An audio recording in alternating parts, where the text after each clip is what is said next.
കൈ പിടിച്ച് ആ വീട്ടിൻ്റെ പടികൾ ചവിട്ടി. അവൾ ആഗ്രഹിച്ചിരുന്നു അവൻ്റെ കയ്യിൽ പിടിച്ച് ആ പടികൾ ചവിട്ടണമായിരുന്നു. വിവാഹത്തിന് അന്ന് പോലും അവൻ അവളുടെ കൈ പിടിച്ചിട്ടുണ്ടായിരുന്നില്ല. അങ്ങനെ അവർ റൂമിലെത്തി. അവൻ അവൻ്റെ മാറോട് അവളെ ചേർത്തിക്കൊണ്ട് അവിടെ ബെഡിൽ കിടന്നു. അങ്ങനെ നേരം വെളുത്തു. ദേവു പതിവിലധികം സന്തോഷവതിയായിരുന്നു. അവൾ നേരത്തെ തന്നെ കണ്ണു തുറന്നു. അവനെ കണ്ടതും ഒരു പുഞ്ചിരിയോടെ അവൻ്റെ നെറ്റിയിൽ ഒരു ചുംബനം കൊടുത്ത് അവൾ ഫ്രഷ് ആവാൻ പോയി. ഫ്രഷായി ഉടനെ അവൾ കിച്ചണിൽ കയറി. അവൾ മുഖത്തുള്ള സന്തോഷം കണ്ട് യശോദ അമ്മയെ ചോദിച്ചു, ആഹാ, മോളിന്ന് ഭയങ്കര സന്തോഷത്തിലാണല്ലോ. പിന്നെ അല്ലാണ്ട് എൻ്റെ യശോദാമ്മ രാവിലെ തന്നെ എണീച്ച് പാചകം ചെയ്യാൻ തുടങ്ങിയോ? ഇന്ന് കുറച്ച് നേരത്തെ എണീച്ചു. അല്ല, വൈശാഖ് എണീച്ചിക്കോ? ഇല്ല. എന്നാൽ മോള് ഈ കോഫി ആയിട്ട് അവൻ കൊണ്ടേ കൊടുക്ക്, അവൻ ഓഫീസിൽ പോകാനുള്ളതല്ലേ. ശരിയമ്മ. അതും പറഞ്ഞ് അവൾ ആ ചായയുമായി റൂമിലെത്തി. അവിടെ എവിടെയും വൈശാഖിനെ കണ്ടിട്ടുണ്ടായിരുന്നില്ല. പെട്ടെന്നായിരുന്നു ബേക്കിൽ നിന്ന് ആരോ അവളെ ഹഗ് ചെയ്തത്. അത് വേറെ ആയിരുന്നില്ല, വൈശാഖായിരുന്നു. അവളെ കയ്യിൽ ആ ചായയും കുടിച്ച് ഒരു ചിരിയോടെ അവളെ നോക്കി. അവളും ഒന്ന് ചിരിച്ചു. ദേവ് താഴെ കിച്ചണിലെത്തി. ആ മോളെ, നീ വന്നോ? അല്ല, നീ മോനോട് പറഞ്ഞോ? ഇല്ല, ഞാനൊന്നും പറഞ്ഞിട്ടില്ല. ആണോ? എന്ന് ഞാൻ പറയാം. ശരി. എന്താ മോളെ മോൻ നല്ലോണം സന്തോഷമാണല്ലോ. അത് കുറേ നാളുടെ ശേഷമല്ലേ ഞാൻ വീട്ടിൽ പോകുന്നേ, അതിൻ്റെ ഹാപ്പി കാണാണ്ടിരിക്കാം. ഓ, അതുകൊണ്ടാണോ? അതെന്താ മോക്ക് ഇവിടെ നിൽക്കുന്ന ഇഷ്ടമല്ലേ? ഇഷ്ടമല്ലായിട്ടല്ല, പക്ഷെ നമ്മുടെ വീട്ടിലേക്ക് പോകുമ്പോൾ അതിനൊരു ഹാപ്പിനെസ് വേറെയല്ലേ. വൈശാഖ് റെഡിയായി പുറത്തേക്ക് കീഞ്ഞു. ഡാ മോനെ. എന്താണ് എൻ്റെ അമ്മക്ക് പറയാനുള്ളത്? ഡാ, നീ നേരത്തെ വരണേ. എന്തേനും? അത് വന്നിട്ട് പറയാം. ശരി അമ്മേ. അവൻ അതും പറഞ്ഞു പോയി. കുറച്ച് സമയത്തിന് ശേഷം ദേവു പോവാൻ റെഡിയായി നിന്നു. വൈശാഖ് എന്നിട്ടും വന്നിട്ടുണ്ടായിരുന്നില്ല. അവൾ പതിയെ കിച്ചണിൽ പോയി. അവിടെ യശോദാമ്മയോട് അവൾ പരാതി പറയാൻ തുടങ്ങി. അമ്മ ഇത് നോക്ക്, വൈശാഖ് എന്താ വരാത്തെ? ഡി, അവൻ കുറച്ച് തിരക്കുള്ള ആളൊക്കെ അല്ലേ. പിന്നെ എന്തെങ്കിലും കേസിൻ്റെ കാര്യം കൊണ്ട് ലേറ്റ് ആയിരിക്കും. പക്ഷേ അവൻ വരുന്ന സമയം കാട്ടി നേരത്തെ എന്തായാലും അവൻ വരും. വന്നാ മതി, അല്ലേ ഞാൻ കാണിച്ചെടുക്കാം അമ്മേൻ്റെ മോനെ. നിങ്ങളിങ്ങനെ അടി ഉണ്ടാക്കാതെ.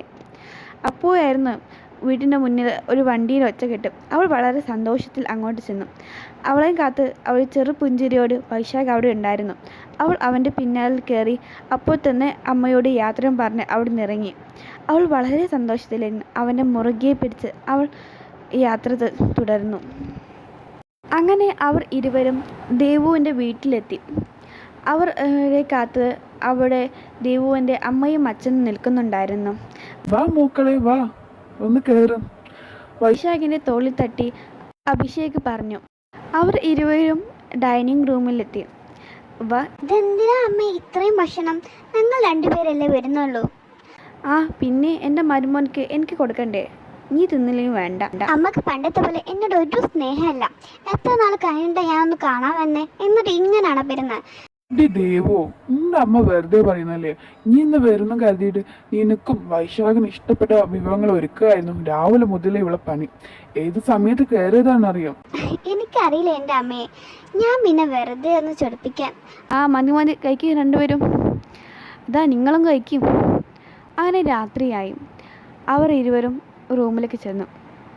ദേവുവിനെ കാത്ത് വൈശാഖ് ആ റൂമിൽ വേണ്ടി കാത്തിരിക്കുകയായിരുന്നു. ദേവു റൂമിൽ കടന്നു വന്നു. അവനൊരു കള്ളച്ചിരിയോടെ അവൾ അടുത്തേക്ക് വന്നു. അവളുടെ ചെവിയിലായി അവൻ പറഞ്ഞു, ഐ നീഡ് യു. എന്ത്? I love you, you are my, only my.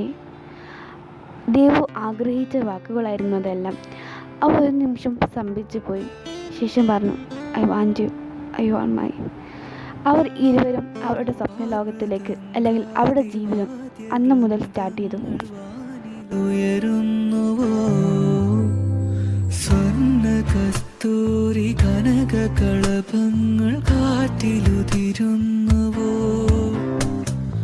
അറിയമാൻ peda പോലെ നീ എൻ്റെ അരികെ വന്നൊന്നു നിൽക്കുമ്പോൾ, മഴയിലാടുന്ന ദേവതാരങ്ങൾ മന്ത്രമേലാപ്പുമെയ്യുമ്പോൾ, നീ വനവലാകയായി പാടുന്നു ഇതൊരമരക ഗീതസല്ലാപം അലഞ്ഞൊറിയും ആഷാഢതീ